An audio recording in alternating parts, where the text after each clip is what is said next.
Welcome to yet another YouTube video. This time about processing the planets, the planetary processing stuff. I have no idea what I'm doing, so this is going to be a video where I fumble my way around the software that you can use to process to process planetary data. I've shot some videos, a lot of them actually, of 1 minute each of the planet Jupiter, because at on the 26th of October there was a double transit of shadows of the moons of Jupiter on top of the clouds of Jupiter. So you can hopefully see the movement of the moons around Jupiter and those two shadows transiting over the top of the clouds actually. So this is going to be an attempt to bring that into view in a nice animation. And in order to do this, we first need to start processing the videos into stacks.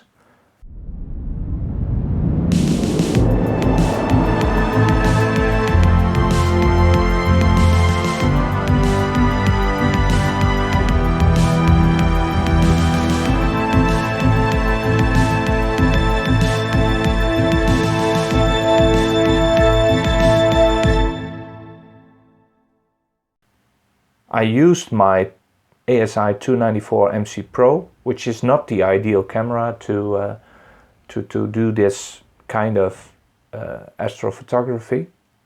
And I also used my Edge HD with the reducer.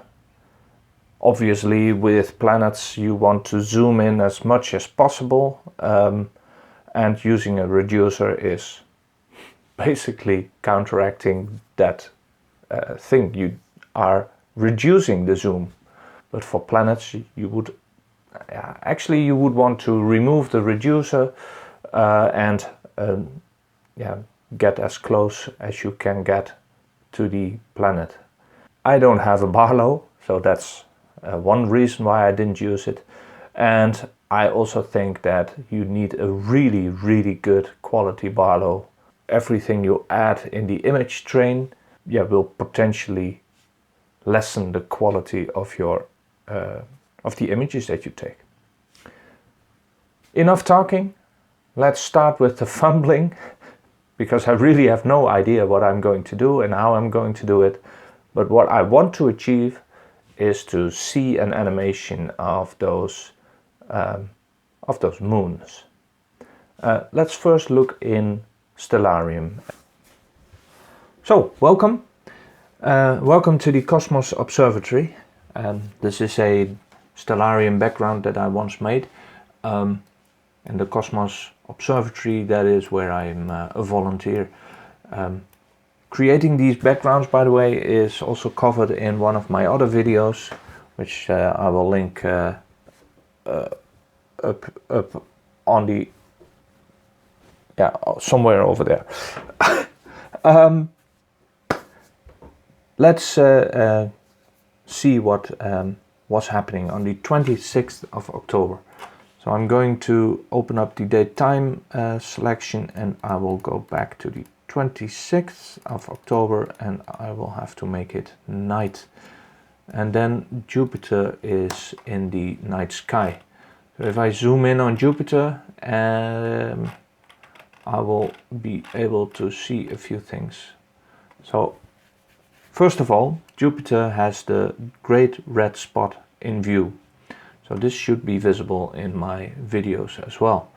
And I have two moons in front of Jupiter, which is nice because those moons are the ones that create those shadows on the planet's surface. So if I forward the time, then I will see that as soon as Ganymede leaves the planet, the shadows will start to come into view, and at some point the shadows will leave the planet as well, but that is not how long I was imaging. Let's see what I got. And let's get rid of Stellarium. So I have a lot of videos. As I said, those are 1-minute videos, and if I open one of them up, you will see that it looks like this. Let me make it a bit bigger. So there's a lot of movement going on because of the atmosphere. You can barely see a darker dot over here where my mouse pointer is. You can see a little bit a dark area here, which is that great red spot, and you see something just off the planet's atmosphere over here, and that is Ganymede. It's black and white because you are now viewing the raw data, which is still in its de-Bayard form, no, the Bayard form I should say. So every pixel in my camera is registering a certain color, and yeah, well, it looks a bit weird if it is viewed like this, but the software that we are going to use is making that go away completely. The software that I'm going to use, by the way, is a piece of software by Emil Krijkamp, which is a fellow Dutchman, and this is a free piece of software, and this software is able to load multiple video files, and I have a lot of them, as you can see over here. So it's 53 videos, and if I would have to do this one by one, then I would not be very happy. I'm very lazy, as you might have known already from looking at my other videos, so I'd like to do things as conveniently as possible. If I select all these video files, I can just press Ctrl A on my keyboard. I have all the videos selected. I can press open, and then one of those videos is already showing up, and I need to make some settings. So I can see here that it has 53 recordings open. I will have to use the image stabilization in planet mode, dynamic background. It was checked by default, so let's leave it like that, just as Laplace was checked. Local is apparently how the quality is estimated, as this is in the quality estimator section. AP stands for alignment points, and I'm going to put some alignment points in the image at a later stage, so I'm just leaving it at the default settings.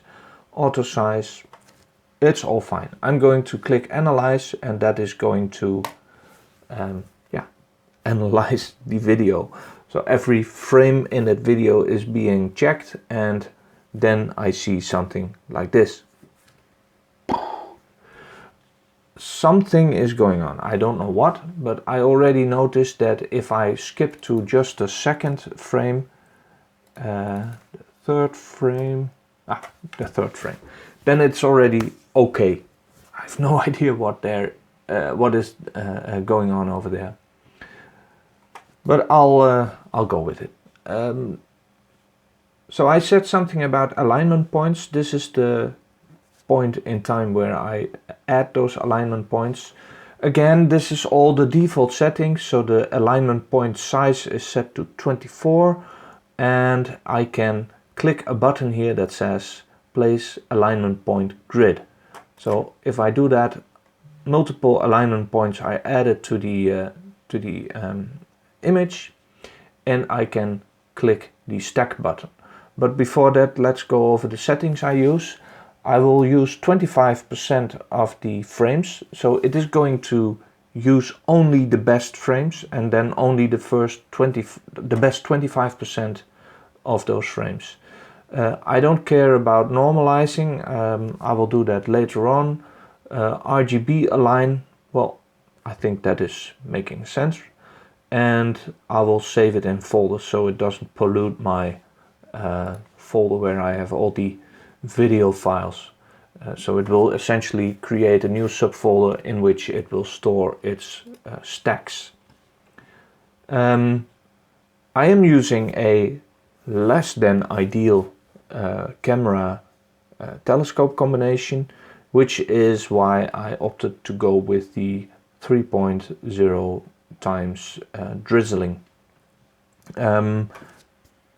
Drizzling is a technique, I think it originates from the Hubble Space Telescope. I've no clue if that is actually the case, but I highly suggest to just look up some other YouTube videos on what drizzling is and what benefits it gives, and you might even discover that I'm completely wrong to check this option, and I should better go with the off over here. But I just like my image as large as it can be, so I put it to 3.0 and then I click stack.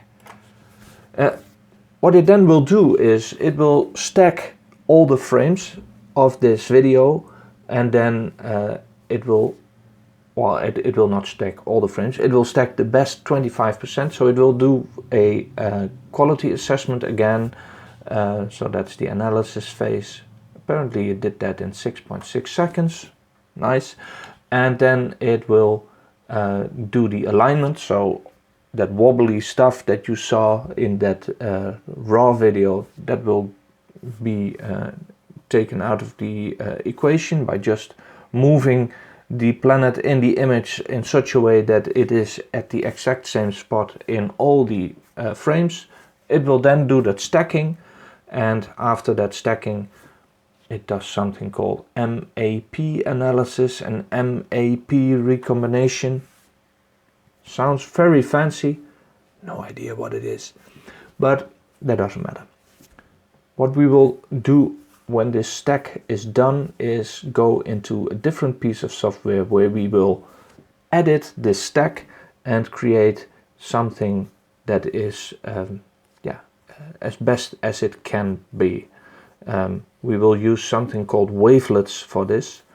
Many people use a piece of software which is also free, and by the way also made by a Dutchman. No idea, apparently we Dutchies are very good in creating software for the astrophotography community, but Registax is the software that you see used mostly, but for some reason Registax hasn't been touched by the developers for over 10 years already, so it's quite old, and it is also a piece of software which by now has some really weird quirks to it. I found a different piece of software, and this is called Astrosurface. With Astrosurface we can do something really cool. We can do as we did with Autostakkert. We can do that wavelets processing on multiple files at once. But first we need to create the settings to use, and so we first need to edit one file manually. It will then store that set of settings that we used for that file, and then we can do that same process on all the files in the folder.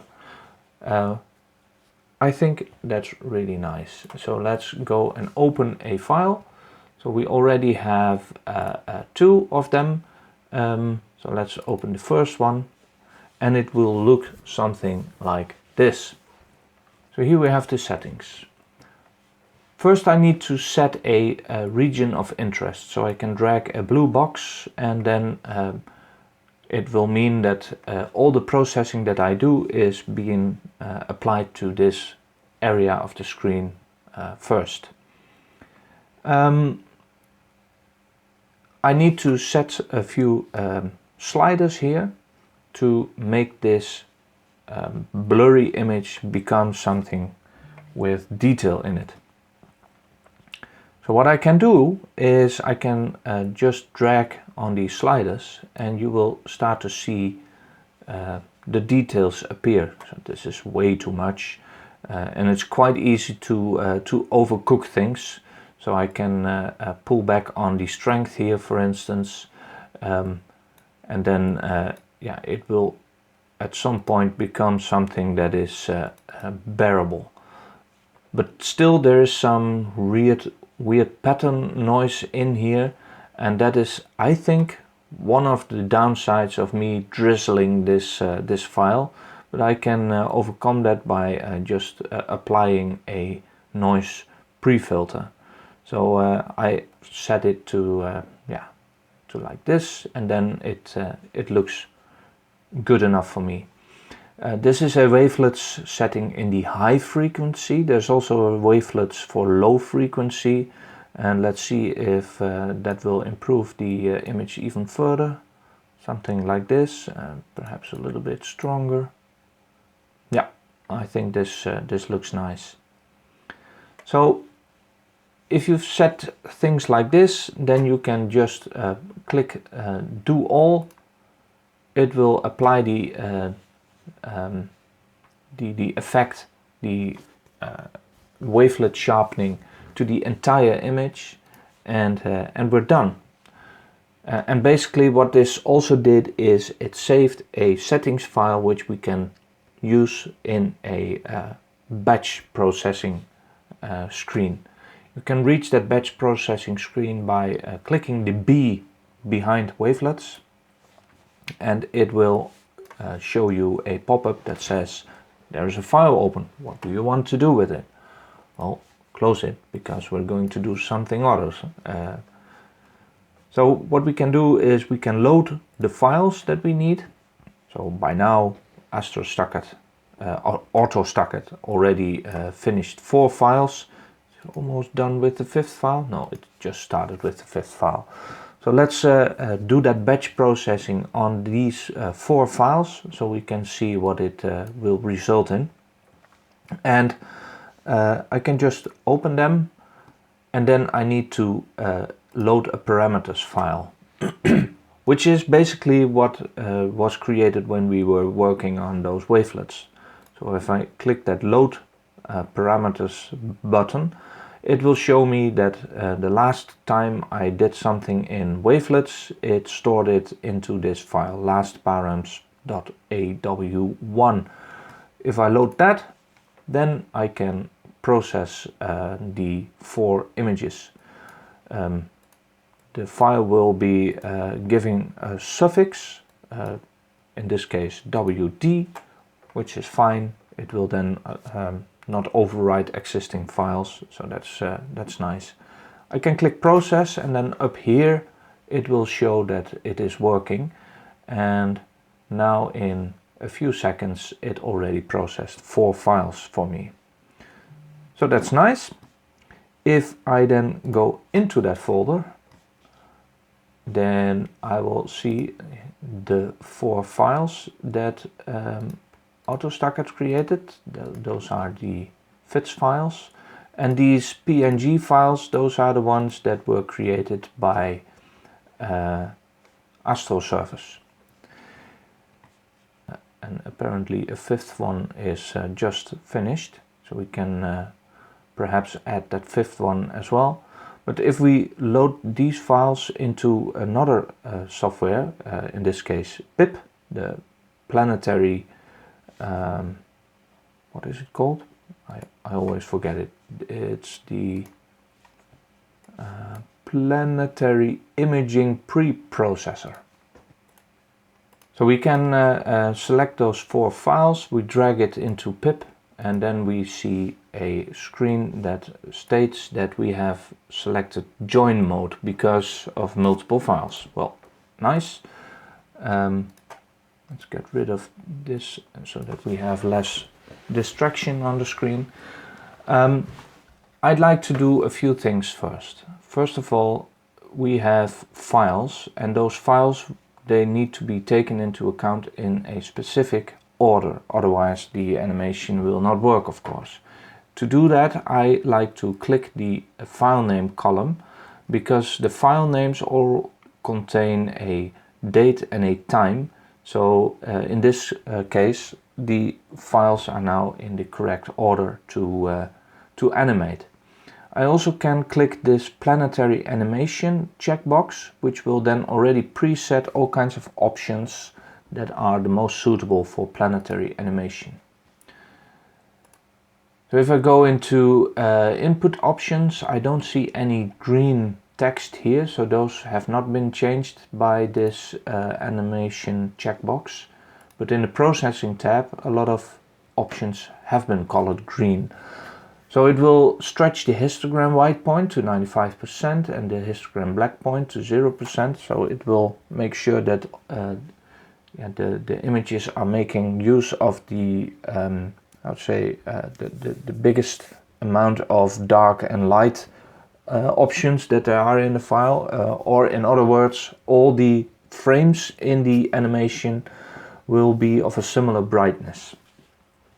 It will also do some stabilization on objects or planets.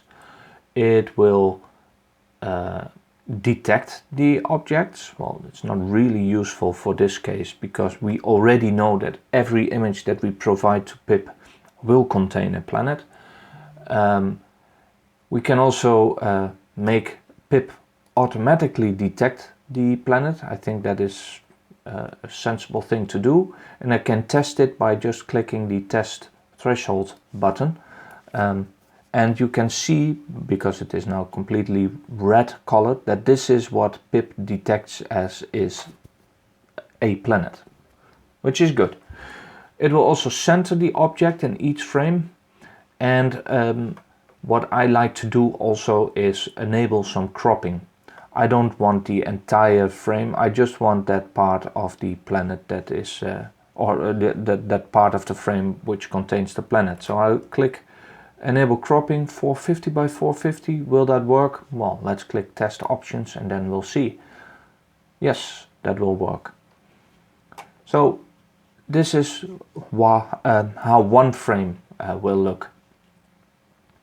We can go into animation options. Quality options will not be applicable to this animation, but in animation option we can set some interesting things, because what I want to do is I want to create an animation where I see the animation first from the first frame up until the last. Then I want to go back in time, and then I want to repeat that a few times. Ping-ponging it is called, I believe, in Instagram, but yeah, that's what I want to do here as well. So I can check the reverse play, and I will uncheck the pause final frame of each forward play, because I just want it to go back and forth without the animation waiting at one end, then going back, waiting again. So I want just a back and forth motion, nothing more, nothing less. 5 times, yeah, fine. Output options. So I want an AVI, a standard video file. Create subdirectory, append date and time, which is good, because then if I do the processing once more, it will create a new folder again. I won't overwrite stuff. The frame rate, 10 frames per second, yeah, that's fine for me, and it will make an MPEG-4 file out of it with the highest quality. I think it's all good to go, so we can click the Do Processing tab and start the processing. And then a few seconds later I would have a AVI file. So if I click open output folder, it should open the folder with which contains that animation, and if I click on it, I see an animation of just a few frames.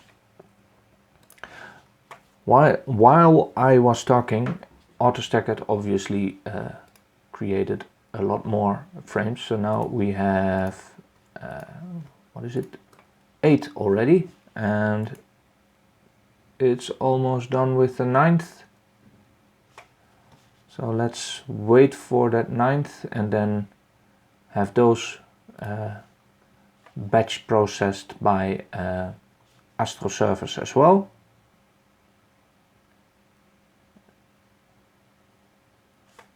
And there we go. So let's go into Astrosurface. We go into load files again. So these files we haven't processed yet. Let's open them. The parameters are already there. Let's click the process button. We see that process is running and it is done. I can go back into PiPP, go back to the first tab, and we will add those files. I can click add image files, but I like to just simply drag them over. Let's make sure that the order is correct. So yes, this is the correct order. All the other settings are already correct, so I can just go to Do Processing tab, click the Start Processing, and I will have a new folder. So in this case, we have a new folder with a new video. See, there's a new folder created, and this one is a little bit longer. I think this is awesome. So let's wait for all the files to be processed by Autostakkert. We will run it through the batch processing settings of Astrosurface, and then we will create a we will have to create a video out of it, and let's have our fingers crossed and allow me to show you the end result after this blah blah blah of me. I hope this is useful to you guys, and if not, let me know, because if there are some even better processing options out there that will make it even easier, then I would really like to know, because I like easy things. Thanks for watching. See you next time.